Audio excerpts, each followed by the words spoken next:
Hello everyone, ಎಲ್ಲರೂ ಹೇಗಿದ್ದೀರಾ? ಎಲ್ಲರೂ ಚೆನ್ನಾಗಿದ್ದೀರಾ ಅಂದ್ಕೊತೀನಿ. ಸೊ ಇವತ್ತು ಸಂಡೇ ಸ್ಪೆಷಲ್ ಹೈದ್ರಾಬಾದ್ ದಮ್ ಬಿರಿಯಾನಿ ಮಾಡಿದ್ದೀನಿ.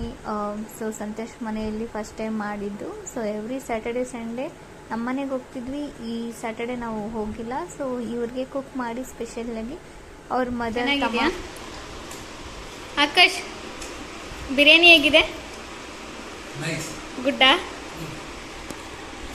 ಅವ್ರ ಚಿಕ್ಕ ಮಗ ಚೆನ್ನಾಗಿದೆ ಅಂತ ಹೇಳಿದ್ರೆ ಸಾಕು, ಅವ್ರ ಅಮ್ಮನೂ ಚೆನ್ನಾಗಿದೆ ಅಂತಲೇ ಹೇಳ್ತಾರೆ. ಇದು ನನ್ನ ಪ್ಲೇಟು.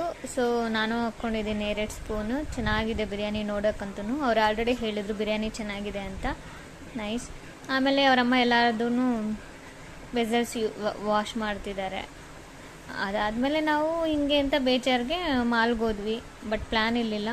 ಸಡನ್ನಾಗಿ ಮಾಲ್ಗೆ ಹೋಗಿ ಮೂವಿ ನೋಡಬೇಕು ಅಂತ ಹೇಳಿದ್ರು ಸಂತೋಷ್. ಸೊ ಓಕೆ ಮೂವಿಗೆ ಹೋಗೋಣ ಅಂದ್ಬಿಟ್ಟು ಅಲ್ಲಿ ನಾವು ಸಡನ್ನಾಗಿ ಮೂವಿ ಟಿಕೆಟ್ ನೋಡಿ PVR ಬಂದ್ವಿ. ಮೂವಿಗೆ ಅಂತ ಬಂದ್ವಿ. ಬಟ್ ಮೂವಿ ಸ್ಟಾರ್ಟ್ ಆಗೋಕ್ಕೆ ಇನ್ನೂ ಲೇಟ್ ಆಗುತ್ತೆ ಅಂತಂದರು. ಬಿಫೋರ್ 1 ಅವರ್ ಮುಂಚೆನೇ ನಾವು ಮೂವಿ ಬಂದ್ವಿ. ಸೊ ಹೇಗೆ ಟೈಮ್ ಪಾಸ್ ಮಾಡಬೇಕು ಅಂತ ಗೊತ್ತಾಗಿಲ್ಲ. ಸೊ ಹಾಗೆ ಇವರು ಬಿರಿಯಾನಿ ತಿಂದು 1 ಅವರ್ ಆಗಿತ್ತು ಅಷ್ಟೇ. ಡಾಮಿನೋಸ್ ಹೋದ್ವಿ. ಡಾಮಿನೋಸ್ ಹೋಗಿ ಪಿಜ್ಜಾ ಮತ್ತು ಚಿಕನ್ ಪಾಪ್ಕಾರ್ನ್ ತಿಂದ್ವಿ. ನೋಡಿ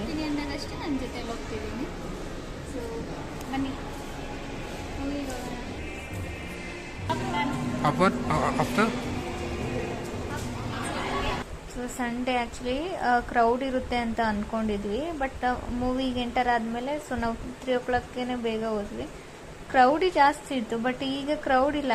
ಆಮೇಲೆ ಎಕ್ಸಾಕ್ಟ್ 3:59 ಆ ಥರ ಹೋದಾಗ ಕ್ರೌಡ್ ಜಾಸ್ತಿ ಕಮ್ಮಿ ಇತ್ತು. ಸೊ ಇವರು ಟಿಕೆಟ್ ಬುಕ್ ಮಾಡೋಕ್ಕೆ ಅಂತ ಚೆಕ್ ಮಾಡ್ತಿದ್ರು. ಫೈನಲಿ ಟಿಕೆಟ್ ಬುಕ್ ಮಾಡಿ ಮತ್ತು ಪಾಪ್ಕಾರ್ನ್ ಬುಕ್ ಮಾಡಿ ಆಚೆ ಬಂದ್ವಿ. ಇನ್ನೂ ಟೈಮ್ ಇದೆ, ಅಷ್ಟರಲ್ಲಿ ಇನ್ನೂ 1/2 hour ಆಚೆ ಓಡಾಡಿಕೊಂಡು ಮತ್ತೆ ಎಂಟರ್ ಆಗ್ಬೋದು ಮೂವಿಗೆ ಅಂದ್ಬಿಟ್ಟು. ಹಂಗೆ ಆಚೆ ಬಂದರೆ ಇಲ್ಲಿ ಡೈರೆಕ್ಟ್ ನಮಗೆ ಡಾಮಿನೋಸ್ ಕಾಣಿಸ್ತು. ನಮ್ಮವ್ರು ಇದ್ಕೊಂಡು ಡಾಮಿನೋಸ್ ಹೋಗೋಣ ಅಂತ ಅಂದರು. ಸರಿ ಆಯಿತು, ಡಾಮಿನೋಸಲ್ಲಿ ಏನು ತಗೊತೀಯ ಅಂದರೆ ಪಿಜ್ಜಾ ತಿನ್ನೋಣ ಅಂತಂದು. ಅವ್ರಿಗೆ ಪಿಜ್ಜಾ ಅಂದರೆ ತುಂಬ ಇಷ್ಟ. ನಾವು ಮ್ಯಾರೇಜ್ ಆದಮೇಲೆ ಫಸ್ಟ್ ಟೈಮ್ ಈ ಥರ ಇಬ್ಬರೇ ಔಟ್ಸೈಡ್ ಹೋಗಿದ್ದು. ಸೊ ನನಗೆ ತುಂಬ ಜೋಶ ಮತ್ತು ಖುಷಿ ಜಾಸ್ತಿ ಆಗ್ತಿರೋದ್ರಿಂದ ಕುತ್ಕೊಂಡು ಮಾತಾಡ್ಕೊಂಡು ಕುತ್ಕೊಂಡೆ. ಬಟ್ ಆದ್ರೂ ಅವರಮ್ಮ ಮನೇಲಿ ಒಬ್ಬರೇ ಇದ್ದರು. ಬಟ್ ಕರೆದ್ವಿ. ಅವರು ಇಲ್ಲ ನಾನು ಬರಲ್ಲ, ತುಂಬ ನಡೆಯೋಕ್ಕಾಗಲ್ಲ ಅಂತಂದು. ಅದಕ್ಕೆ ಇಬ್ಬರು ಬಂದು ಎಂಜಾಯ್ ಮಾಡಿದ್ದೀವಿ. ಗಾರ್ನಿಷ್ ಮಾಡ್ತಿದ್ದೀವಿ.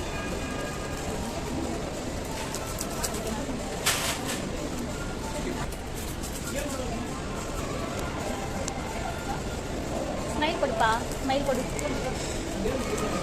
ಏನಕ್ಕಾದರೂ ಆರ್ಡ್ರ್ ಮಾಡಿದ್ರು ಅಂದ್ಕೊಂಡೆ. ಬಟ್ ಪರವಾಗಿಲ್ಲ, ಟೇಸ್ಟ್ ಮಾಡೋಣ ಅಂತ ಒಂದು ಎತ್ಕೊಂಡು ತಿಂತಾಯಿದ್ವಿ. ತುಂಬ ಚೆನ್ನಾಗಿತ್ತು ಆ್ಯಕ್ಚುಲಿ, ಫ್ರೆಶ್ಶಾಗಿ. ಸೊ ಪರವಾಗಿಲ್ಲ, ಫಿನಿಷ್ ಮಾಡಿದೆ ನಾನೊಂದು. ಟೇಸ್ಟಿಯಾಗಿತ್ತು. ಸೊ ಅಷ್ಟರಲ್ಲಿ ಇವರು ಚಿಕನ್ ಪಾಪ್ಕಾರ್ನ್ ಅಂತ ತೊಗೊಂಬಂದ್ಬಿಟ್ಟು ಅದು ತಿಂತಾಯಿದ್ರೆ ನನಗೂ ಗೊತ್ತಾಗಿಲ್ಲ ಎಕ್ಸಾಕ್ಟ್ಲಿ ಚಿಕನ್ ಪಾಪ್ಕಾರ್ನ್ ಏನು ಅದು ಅಂತ. ಆಮೇಲೆ ಹೇಳಿದ್ರು ಇದು chicken popcorn. What is that ಅಂತ. ನೈಸ್. ನಾನು first time chicken popcorn nice.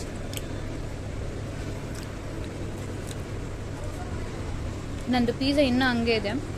Chicken popcorn order ಮಾಡಿದ್ದಾರೆ. ಚಿಕನ್ ಪಾಪ್ಕಾರ್ನ್ ತಿಂತಿರೋದು ಫಸ್ಟ್ ಟೈಮ್. ಅಂದರೆ ನಾನು ಎಲ್ಲಾದರೂ ಹೋದರೆ ಸುಮ್ಮನೆ ಏನು ದುಡ್ಡು ಖರ್ಚು ಮಾಡಿ ಗೊತ್ತಿರೋದು ಅದೊಂದು ಸರಿ ಗೊತ್ತಿಲ್ಲ ಅಂದರೆ ಚೆನ್ನಾಗಿರಲ್ಲ, ಟೇಸ್ಟ್ ಇರಲ್ಲ. ಸುಮ್ಮನೆ ಅಷ್ಟೊಂದು ದುಡ್ಡು ವೇಸ್ಟ್ ಆಗುತ್ತೆ ಅಂದ್ಬಿಟ್ಟು ಜಾಸ್ತಿ ಗೊತ್ತಿರೋದೇ ಆರ್ಡ್ರ್ ಮಾಡ್ತಿದ್ದೆ ನಾನು. ನಂಗೆ ಹೇಳಿದೆ ಈಗ ಇವರು ಆರ್ಡ್ರ್ ಮಾಡಿರೋದು ಚೆನ್ನಾಗಿದೆ. ಒಂದೊಂದು ಟೈಮ್ ಚೆನ್ನಾಗಿಲ್ಲ ಅಂದರೆ ಫೀಲ್ ಆಗ್ತೀವಲ್ವ. ಒಂದೊಂದು ಟೈಮ್ ಅದು ಬೇರೆಯವ್ರಿಗೆ ಇಷ್ಟ ಆಗುತ್ತೆ, ನಮ್ಗೆ ಟೇಸ್ಟ್ ಒಂದೊಂದು ಟೈಮ್ ಇಷ್ಟ ಆಗಲ್ಲ. 3:50 ಆಗಿದೆ ಈಗ. ಸೊ 4 o'clockಗೆ ಮೂವಿ ಸ್ಟಾರ್ಟ್ ಆಗೋದು. ತುಂಬ ಕ್ರೌಡ್ ಇತ್ತು ಆ್ಯಕ್ಚುಲಿ. ಬಟ್ ಈಗ ಎಲ್ಲರೂ ಇನ್ಸೈಡ್ ಹೋಗಿದ್ದಾರೆ ಅಂದ್ಕೊತೀನಿ. ಆದರೂ ಇನ್ನೂ ತುಂಬ ಜನ ಬರ್ತಿದ್ದಾರೆ. ಸೊ ನೋಡಿ ಗೈಸ್, ಇಲ್ಲ ನಾವು ಆಲ್ರೆಡಿ ಇಲ್ಲಿ ಪಾಪ್ಕಾರ್ನ್, ಚಿಕನ್ ಆ್ಯಂಡ್ ಪಿಜ್ಜಾ ತಿಂದಿರೋದ್ರಿಂದ ಇಂಟರ್ವಲಲ್ಲಿ ಪಾಪ್ಕಾರ್ನ್ ತಗೊಳ್ಳೋಣ ಅಂತಿದ್ದೀವಿ. ಒಬ್ಬೊಬ್ಬರೇ ಜನ ಬರ್ತಿದ್ದಾರೆ.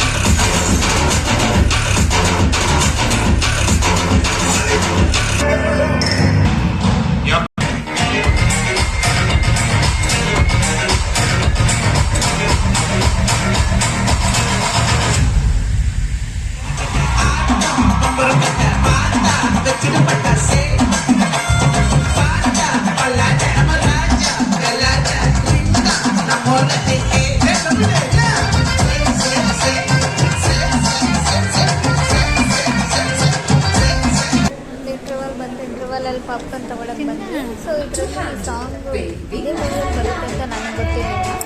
ಸೊ ನಮ್ಮವ್ರಿಗೆ ಪೂಜಾ ಹೆಗ್ಡೆ ಕ್ಯಾರೆಕ್ಟರ್ ತುಂಬ ಇಷ್ಟ ಆಯಿತು. ಮೂವಿ ಅಂತೂ ತುಂಬ ಚೆನ್ನಾಗಿತ್ತು, ನನಗೆ ಇಷ್ಟ ಆಯಿತು. ಅರ್ಥ ಆಯಿತು, ಕೆಳಗಡೆ ಸಬ್ಟೈಟಲ್ ಬರ್ತಿತ್ತು.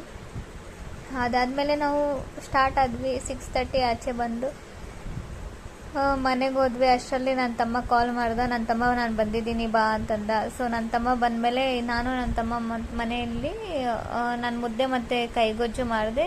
ಮತ್ತು ಅವನು ಎಗ್ ಬುರ್ಜಿ ಮಾಡ್ದೆ. ಇದು ನಮ್ಮ ಸ್ಟೈಲಲ್ಲಿ, ಅಂದರೆ ಯಾವಾಗಾದರೂ ಒಂದೊಂದು ಟೈಮ್ ಮಾಡ್ತೀವಿ. ಈ ಥರ ಸಿಂಪಲ್ಲಾಗಿ ಮಾಡಿದ್ರೆ ತುಂಬ ಚೆನ್ನಾಗಿ, ತುಂಬ ಟೇಸ್ಟಿಯಾಗಿರುತ್ತೆ. ಅವನು ಕೈಗೊಜ್ಜು ತುಂಬ ಕ್ಯಾಪ್ಚರ್ ಮಾಡಿಲ್ಲ. ಇದೇನೋ ಸಿಂಪಲ್ಲಾಗಿ ಎಲ್ಲರಿಗೂ ಗೊತ್ತಿರುತ್ತೆ, ನೀನು ಹೊಸದಾಗೇನು ತೋರಿಸ್ಬೇಡ ಅಂತ ಅಂದ್ಬಿಟ್ಟು ಅದನ್ನ ಜಾಸ್ತಿ ಕ್ಯಾಪ್ಚರ್ ಮಾಡಿಲ್ಲ.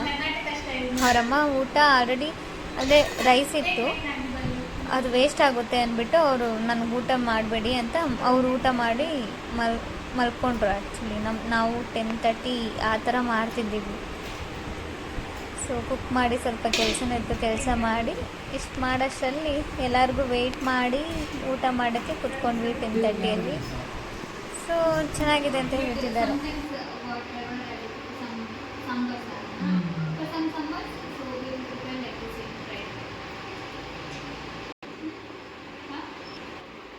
ಹೇಗಿದೆ ಮುದ್ದೆ, ಎಗ್ ಬುರ್ಜಿ ಮತ್ತು ಕೈಗೊಜ್ಜು? ಕರ್ನಾಟಕ ಸ್ಟೈಲ್, ಹಳ್ಳಿ ಸ್ಟೈಲ್, ಕಂಪ್ಲೀಟ್ ಹಳ್ಳಿ ಸ್ಟೈಲ್ ನೋಡಿ. ಇವ್ರು ಕೇಳ, ಇವ್ರಿಗೆಲ್ಲ ಗೊತ್ತಿಲ್ಲ. ನಾನು ಫಸ್ಟ್ ಮುದ್ದೆ ಊಟ ಎಲ್ಲ ಮಾಡಿ ತಿಂತೀನಿ.